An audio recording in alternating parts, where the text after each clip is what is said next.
Ladies and gentlemen, very good afternoon to you. Welcome to the best You Expo. Welcome to the wonderful London Olympia. My name's Andy Hessey, and for the next 45 minutes or so, what I'm going to do is just talk to you a little bit about how to make change less scary, less frightening, and more productive. The whole point of the Best You Expo is to talk about how and what to change in your life, how to make your life better, make it richer.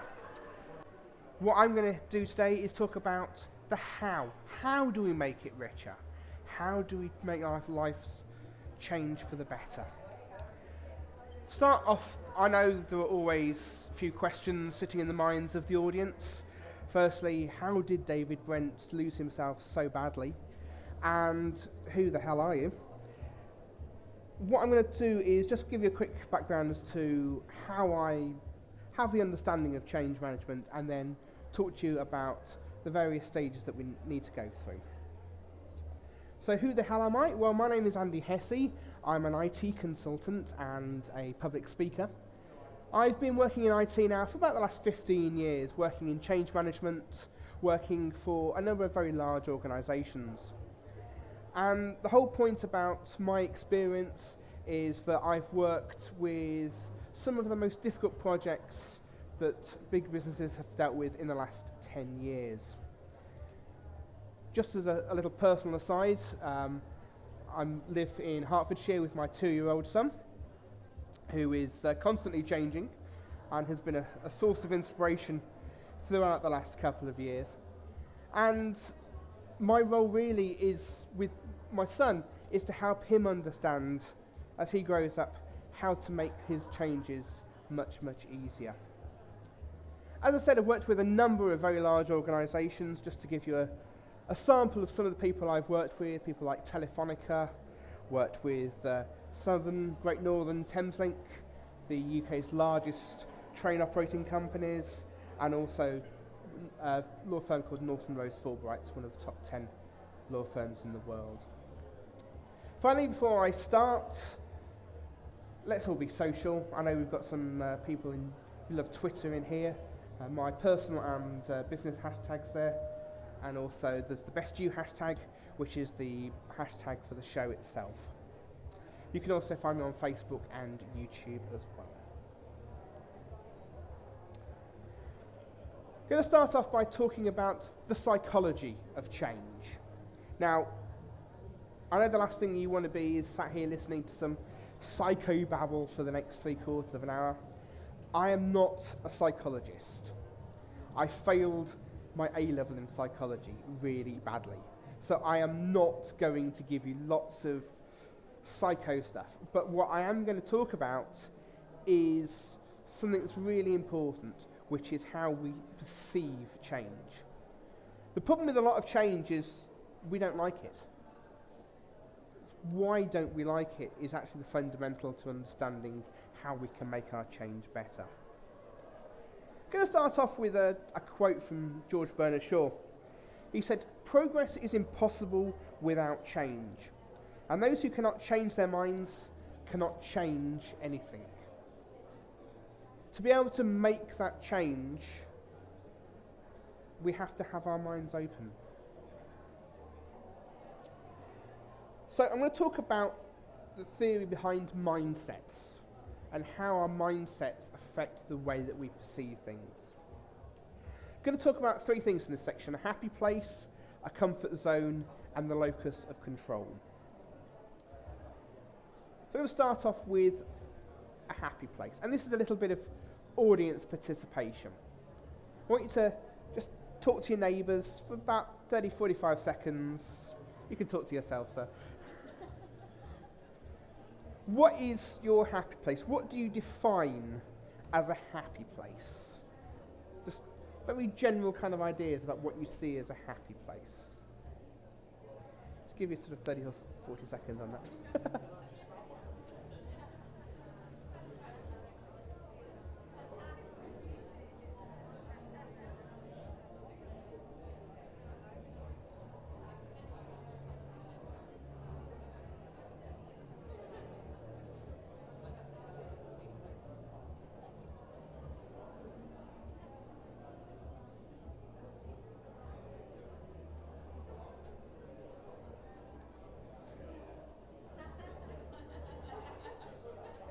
See lots of laughing around here. That's always a good sign, always a good start.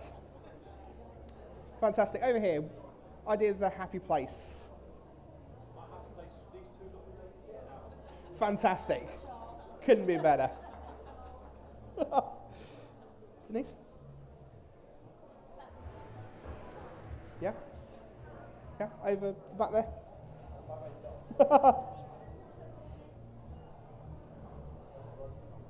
Ideas of a happy place?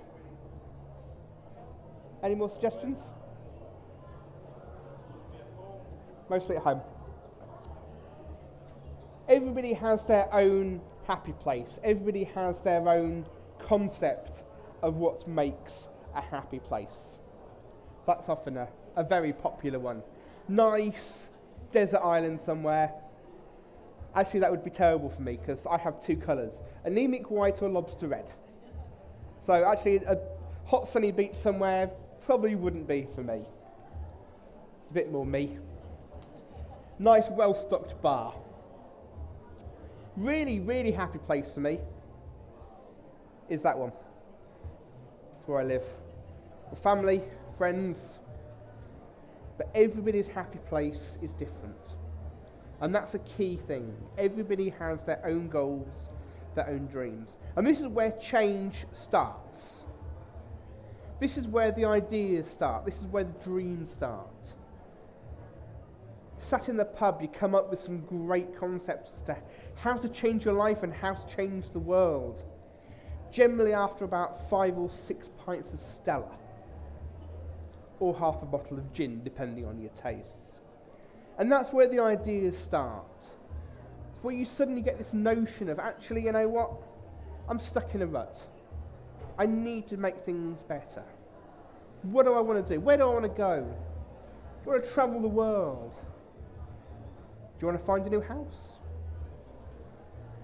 All these concepts start in your happy place. You end up in the happy mindset. And things develop from there. The problem is that when you are in this happy mindset, to get to where you need to go, suddenly, across this gorgeous desert island, comes a big black cloud called change. And this is where people start to get a little bit scared, because a lot of the time they don't know how to do it.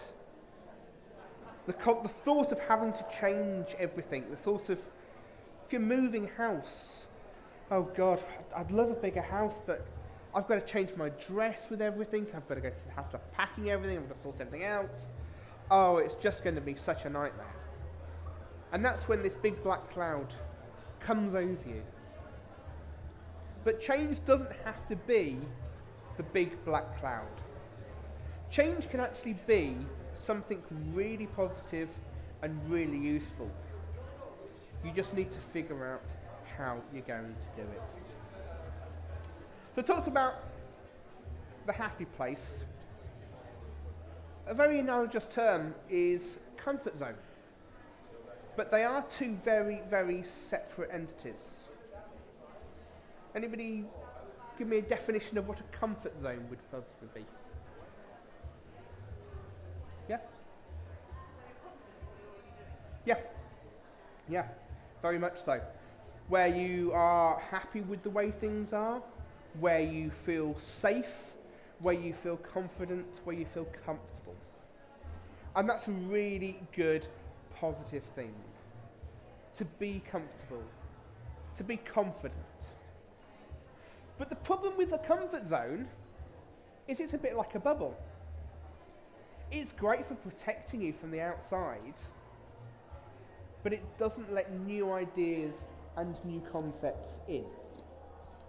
It is a little cave where you can't escape from. Normally when I do these kind of presentations, all my quotes and all my visual aids generally have some quote or have some reference to them. I don't know whose quote this was, but I did find this on the internet, which I thought was quite nice. A comfort zone is a beautiful place, but nothing grows there. Comfort zones are great, but they can stop you from developing they can stop you from learning. So we need to get out of our comfort zone.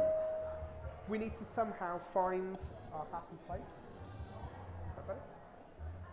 We need to find our happy place, and we need to get out of our comfort zone. One of the other mindsets as well is an idea of the locus of control. I don't know if anybody is familiar with this concept. And it's about 3 stages of how much you can actually control what is around you. And when you're going through change, you need to think about the controllables. You need to think about what you can control and what you can't. So the first area is the area that you can control. So, how much do I spend on clothes? What do I like to eat? Where am I going to go tonight? They're all things that you can control. Is that better? It's ended up on the other side. Aha. Alright. Me and technology. There you go. There we go. Thank you. All of these things you can control. All of these things are within your power. And that's really important. They're the things that make you happy. You know, I'm going to go to the pub tonight, have a few beers. It's my decision, I can do that. That makes me happy. And it's important to focus on this area. All of these things that you can control might only be a small area on the diagram, but actually it's quite a big area that you can control. The second part is areas you can influence. So when you're making change, you might not necessarily be able to fully control it. If you're buying a new house, you will put an offer into an estate agent, but there may be 3 or 4 other people that have already put a bid in. So you can't control that you're going to get the house, but you can influence it by putting more money in, by offering them a box of chocolates, some flowers perhaps. But you can't necessarily control it. So that change is going to start to be stressful if you can't directly control things. Other examples in there, elections. You can choose to vote, you can control whether you vote, but you can't control an election, you can influence it by your vote. The third part is the part that you really need to ignore with change. This is the part you can't touch. This is the part you have no control over. You have no control over earthquakes. You bought a brand new house and 2 days later it gets hit by an earthquake. You have no control over that. You've made the change, but you can't deal with it. You can't control the lottery as much as we'd like to. That lottery win could buy you that house. But you can't control it, and yet people get really stressed about it. They think they need something like that in order to be able to make the change. The further you go, the more the stress increases. And it's important to make sure that whenever you're making the change, you're going to control the controllables. Finally in this section, a very quick point. Change is not black and white. There is no on and off with change. This is a black and white example. I need to lose 2 stone. Afterwards, I've lost 2 stone. Actually, probably a bit more than 2 stone, but that's by the by. But change isn't like that. Change is degrees. Change is shades of grey. In order to get there, you may gain a few pounds, lose a few pounds, gain a few pounds, lose a few pounds, until you've lost that 2 stone. But change is not a black and white concept, and please bear that one in mind when you start to actually look at ways to make the change easier. That's the depressing part out the way with. I'm going to talk about the benefits of change now. Caroline, who was the speaker before, gave a very good quote from Einstein. This is another one. The definition of insanity is doing the same thing in the same way, but expecting different results. That is the project manager's mantra. That is the creed that we live by. So why, oh why do we do it? Well, it's what lies at the other end of the rainbow. That is what we are changing for. And there are three very basic reasons for change. There are three fundamental benefits that you're going to get from change: reward, progression, and validation. So let's talk about reward. What rewards do you get for making the change? Rewards can be anything you want them to be, anything you need them to be. An example would be a pay rise. An example would be a new car, a new home. Might be a new job. It is something that is tangible. It is something you can say, I can define exactly what it is. And that's the key to why a lot of us change, is to get that reward. It's why a lot of small businesses here today are promoting their services so that you have that reward at the end of the rainbow. And reward is a very powerful emotion. And it's that positivity of emotion that drives us on, it gives us our motivation. So, reward is a tangible concept. Progression is slightly different. With progression, it is the concept of moving forwards. It may be you're getting closer to your goals. Maybe that if you run a business or work in a business, progression is moving to a turnover of over £1 million, £2 million, £5 million. But the business looks the same. Same offices, same coffee stain under your desk. Nothing's physically changed. Just some numbers on a page. But progression is just a strong emotion. It's the concept that drives people forward. The goal may be the reward, but in order to get there, you have to see progression. You have to see yourself moving forward. I can't decide in 2 months' time that I'm going to go to Greenwich, 8 o'clock on a Sunday morning, and start the London Marathon. I can't, as much as I'd like to, I can't do that. I have to get there by running, at least being able to run 26 miles. I can barely run 26 yards. But I have to see the progression in order to get that medal, to get that reward at the end of the day. In actual fact, this slide's a little bit simple, because progression isn't simply from A to B. Actually, this is what progression looks like. It's a series of steps along the way. And for every step that you see should motivate you to go to the next step, to the next step, to the next step. Doesn't matter if it's 5 or 500 steps to your goal. Seeing each step of progression helps keep you motivated, helps keep you focused, and helps keep pushing you along.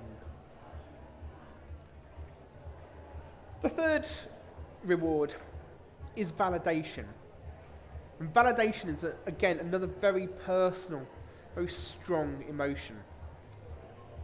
It's about proving to yourself and others that you were right. I keep saying this to my wife, I am right. And she goes, no you're not. No you're not. Counts for most men, I think. Going back to our example of the marathon. If you're sat in the pub and you say to your mates, I'm going to run the marathon.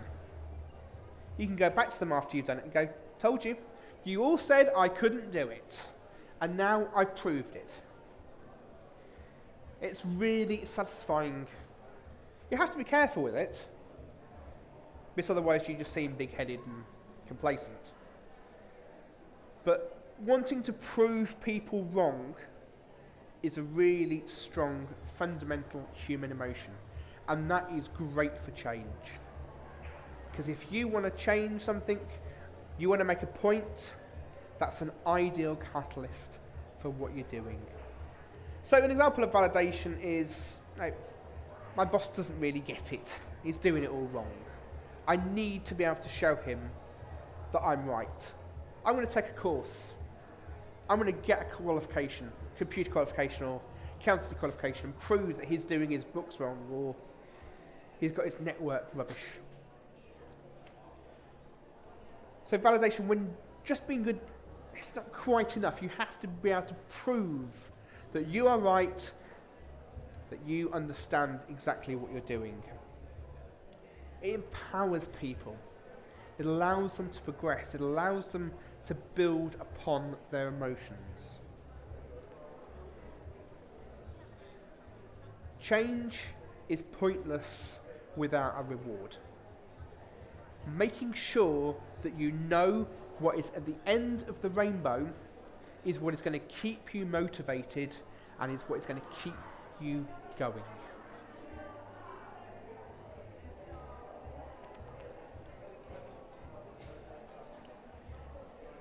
That's all well and good, but how do we actually make change easier? How do we actually change our lives with a little bit of help?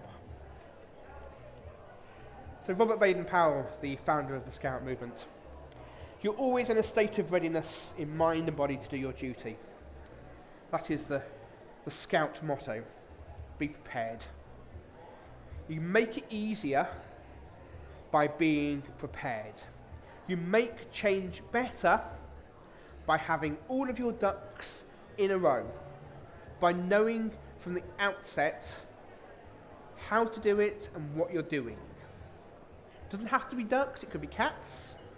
A few crazy cat ladies in the audience, I think.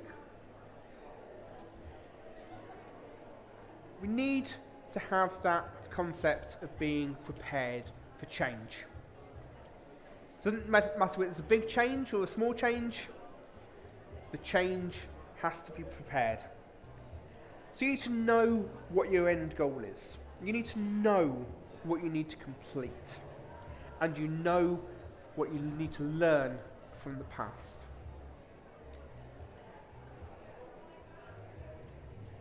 A lot of people that are here at the exhibition this weekend have this nagging feeling inside them. There's something better out there. They want to change. They want to find something new. Maybe take up a new hobby. Maybe take up some yoga. Sometimes they don't quite know what they want to do. And that is the problem with a lot of people and a lot of change.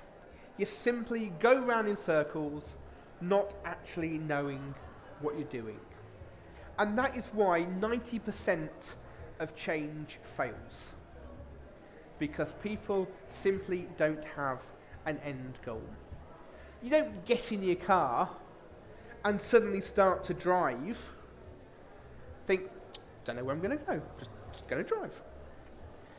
It's just exactly the same thing with change. You can't just jump in your car. You have to know where you're going. So the really big point of this, to choose your goal, all goals. Having that target, having that end state is absolutely critical to making change easier. It turns getting there from Clark Kent into Superman.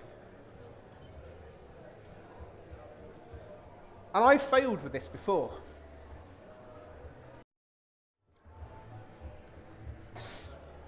When I don't know what the outcome needs to be.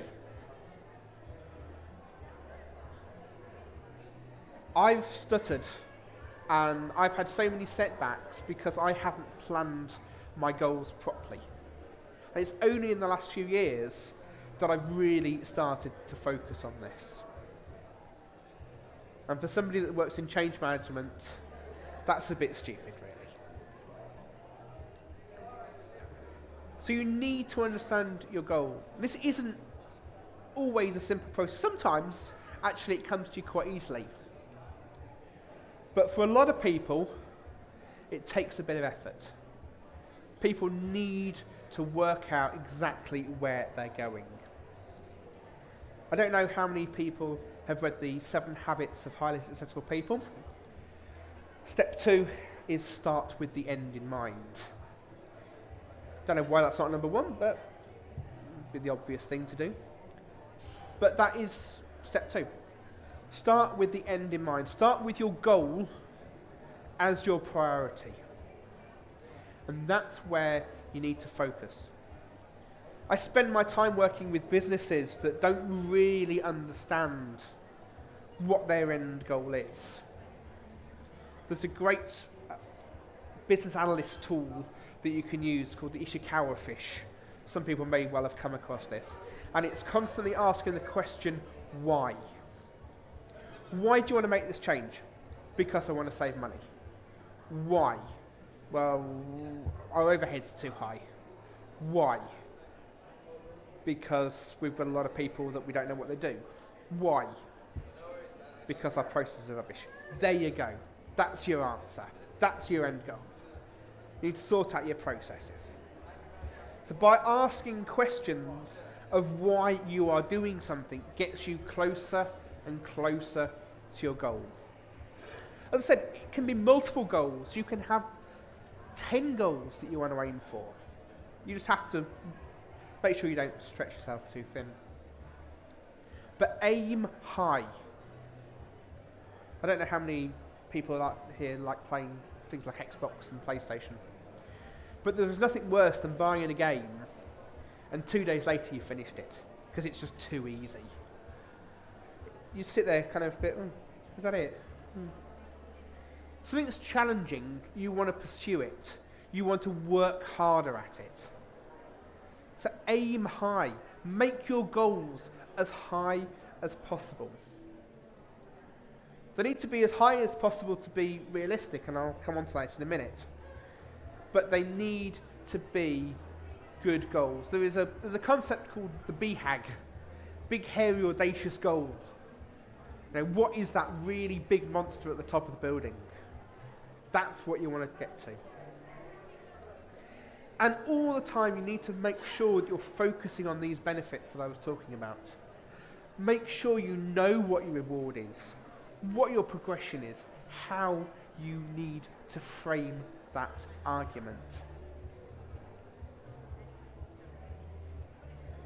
So what do you need in order to be able to do that? Firstly, you need to make sure your goals are smart. I'm sure a lot of people in here are fairly familiar with the concept of SMART goals.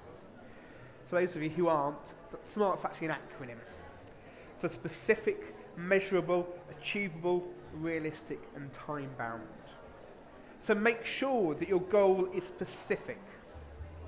Make sure that you understand exactly what you need as that outcome. I want to swim the Atlantic is fairly specific. Silly, but specific. Measurable. How do you know you've hit your goal if you can't measure it? There's got to be some form of analysis in there. For a marathon, it's easy. It's crossing that finish line. Buying a house, it's actually unlocking that door for the first time as you go in. But your goal has to be measurable. You have to be able to know if you've hit your goal. And it has to be achievable. I would love to be the first 40-year-old on Mars. Ain't gonna happen. That's not realistic. People wish it was for me, but it's not. Time bound as well. You can't have an open-ended goal. You can't just let your goal go on and on and on. You have to put a time frame. In 3 years, I want to be able to run the marathon. Or in 5 years, I want to have saved up enough money to buy my house. You need to have that calendar. Cross off every day to make sure you're getting closer and closer to your goal. One of the problems that people have, and businesses have as well, is they'll just run with the project. They'll run with the change. Excuse me, my microphone appears to have wandered off again. They'll run with the change and run with the change and run with the change. And then all of a sudden, the wheels have come off. All of a sudden, actually, instead of saving £100,000, we've spent an extra £200,000. The reason they've done that is because they haven't put in checkpoints. They haven't put in points where they just say, I'm stopping, I'm going to review where I am, and make sure that I am on track.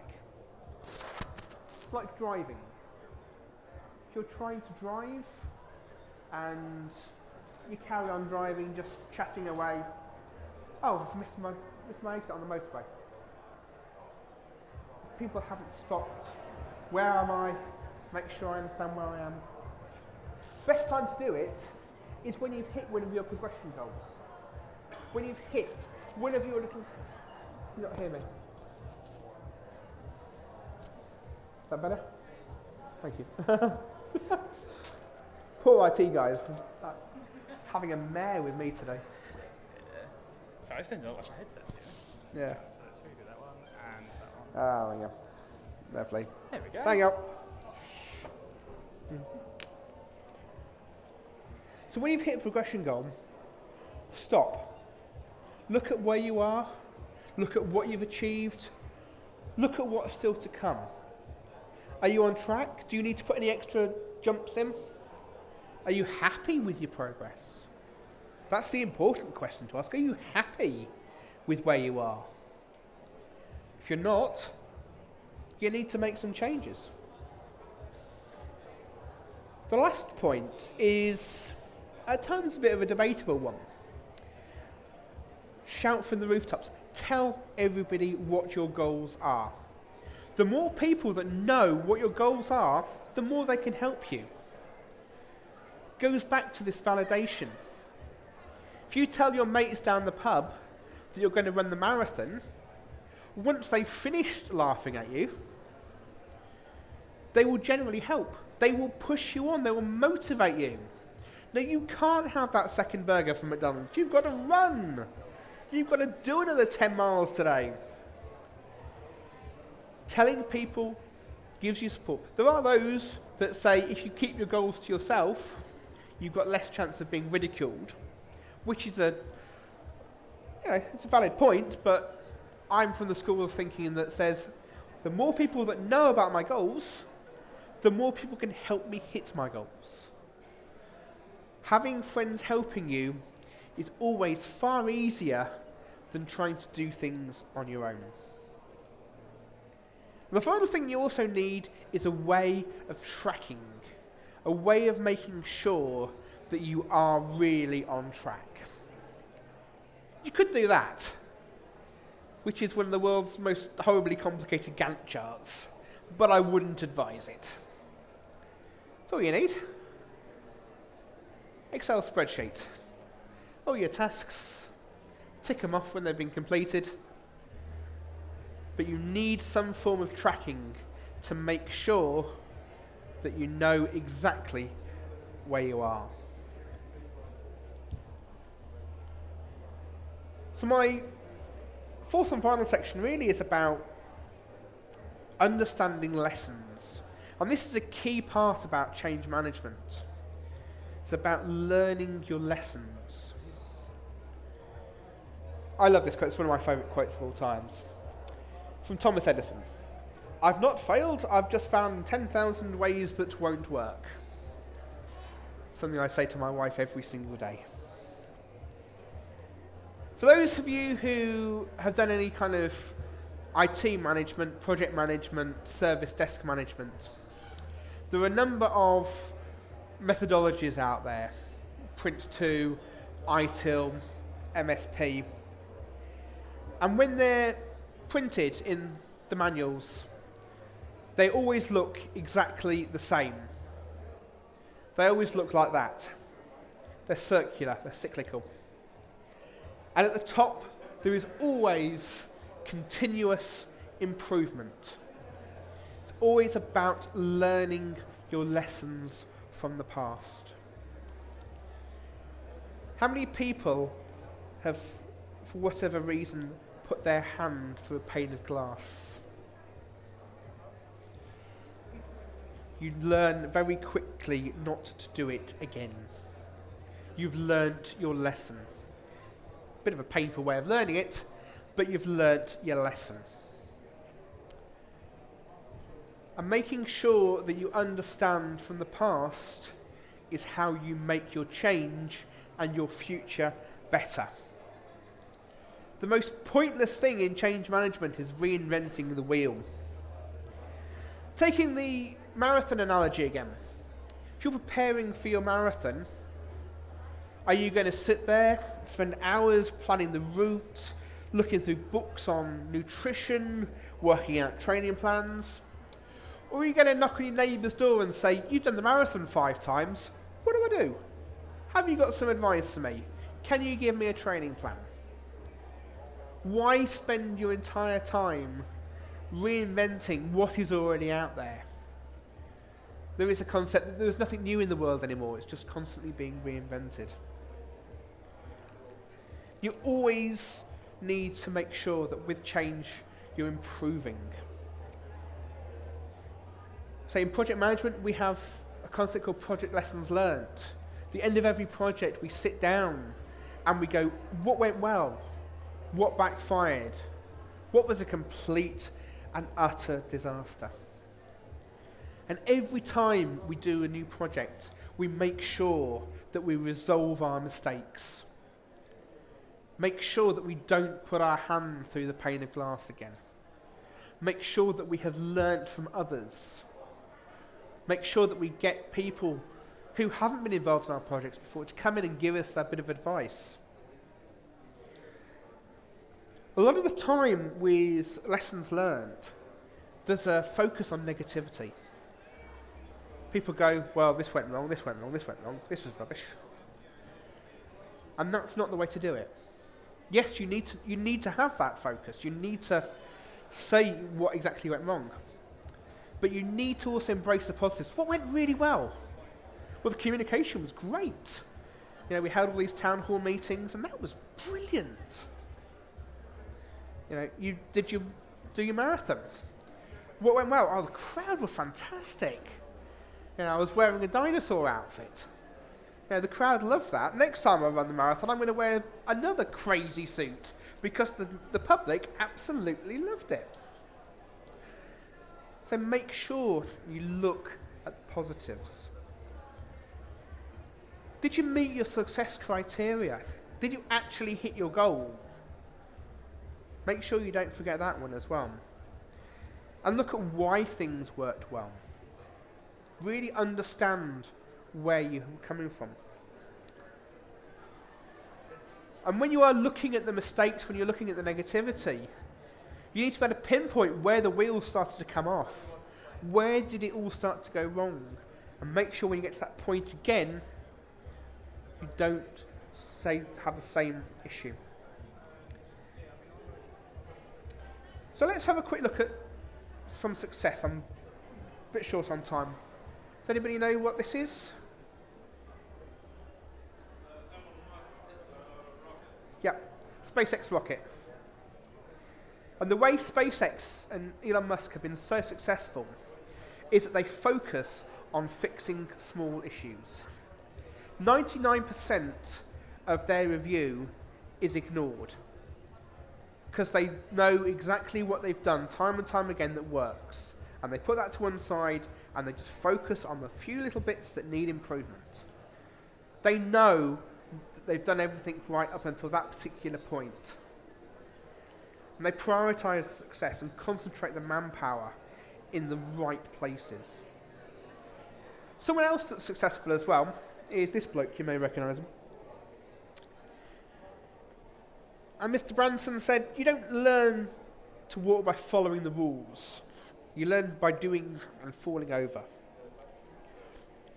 Started off, for most people know Richard Branson's story, started off selling records mail order, which is how he created Virgin Records in the first place. And it almost collapsed in the 1990s. He had to sell large chunks of it off. But he's one of the most successful business people today. Why? Because he learnt his lessons. He learnt what the public liked. He learnt that branding really worked for him. And that is why Richard Branson managed to rebuild his empire, by learning from where he went wrong. To very quickly finish off, as I've only got a couple of minutes left, today's talk has been about understanding your mindset, not getting stuck in your comfort zone, and using your happy place as that starting point. And remember, change isn't all black and white. You need to understand what your rewards are going to be, what is the payback, what are the benefits of you putting yourself through this change. It doesn't have to just be reward, it doesn't have to be progression, it doesn't have to just be validation. It can be all three, it can be a combination. But it needs to be strong, it needs to be powerful. Understand the end before you understand your beginning. Make sure you have that goal in your mind every single day. Be smart. Have smart goals. Be prepared. Make sure you have all of your plans in place before you start making the change. Reinventing the wheel is not good. It's not fun. Make sure that you take note from others. Discover the mistake triggers and always take away the positives. Thank you very much. You've been a fantastic audience. And I'm on stand G14 if anyone wants to come and have a chat to me afterwards. And the website is ahmedia.co.uk. Thank you very much.